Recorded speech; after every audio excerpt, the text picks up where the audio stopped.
नमस्कार दोस्तों, income tax में बहुत इम्पोर्टेंट डिसीजन दिया गया है आईटीएटी के द्वारा।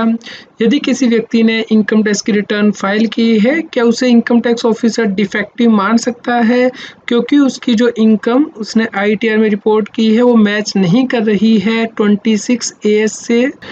दोस्तों, केस के इफेक्ट इस प्रकार है। टैक्स पेयर के द्वारा इनकम टैक्स की रिटर्न फाइल की गई, लेकिन सीपीसी बेंगलोर के द्वारा कहा गया कि उसने जो आईटीआर में इनकम दिखाई है, जो 26 एएस में इनकम आ रही है, उसमें 474 करोड़ से ज़्यादा का डिफरेंस है, इसलिए इसे डिफेक्टिव रिटर्न कहा गया। और जिसके अगेंस्ट के टैक्स पेयर के द्वारा ई फाइलिंग पोर्टल पे रीज़न भी दिए गए कि उसने जो रिटर्न है वो सही फाइल की है, लेकिन फिर भी सीपीसी बेंगलोर के द्वारा एसएससी की कंटेंशन को रिजेक्ट कर दिया गया और इसे इनवैलिड रिटर्न माना गया under section 139 sub section 9। Tax payer के द्वारा कहा गया कि 26 एस में जो इनकम आ रही है और जिसने आईटीआर में रिपोर्ट की है, उसके डिफरेंस के 3 कारण है।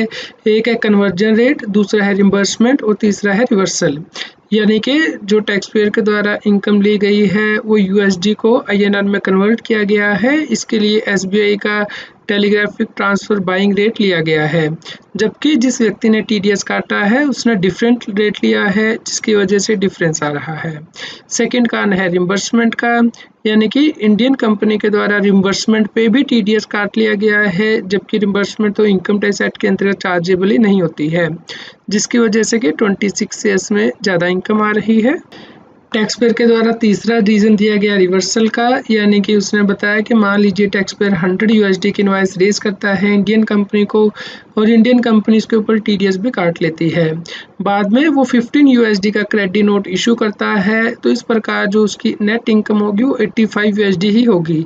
लेकिन इस केस में 26 एएस में ज़्यादा इनकम आएगी क्योंकि 100 यूएसडी के ऊपर जो है टीडीएस काटा गया है, इस वजह से डिफरेंस आ रहा है।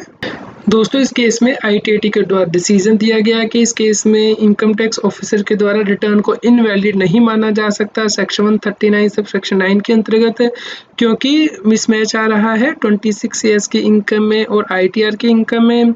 इस केस में यदि इनकम टैक्स ऑफिसर को कोई एक्शन लेना था तो उसे नोटिस इशू करना चाहिए था सेक्शन 142 के अंतर्गत, ताकि टैक्स पेयर की रेगुलर असेसमेंट की जा सके, जबकि इस केस में ऐसा नहीं किया गया है, इसलिए इस ऑर्डर को सेट असाइड कर दिया गया।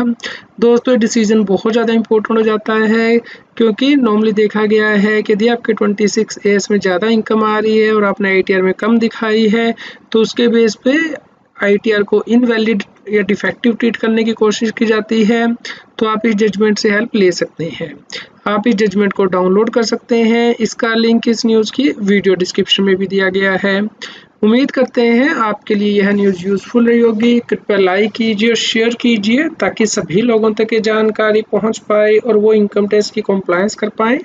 यदि आप इस चैनल को सपोर्ट करना चाहते हैं या फिर आपकी कोई इनकम टैक्स और जीएसटी की क्वेरी है, तो आप सुपर थैंक्स बटन को यूज़ करके वो पूछ सकते हैं, ताकि हम जल्द से जल्द आपकी क्वेरी का जवाब दे पाएँ। रेगुलर जीएसटी और टैक्स अपडेट के लिए इस चैनल को सब्सक्राइब करें।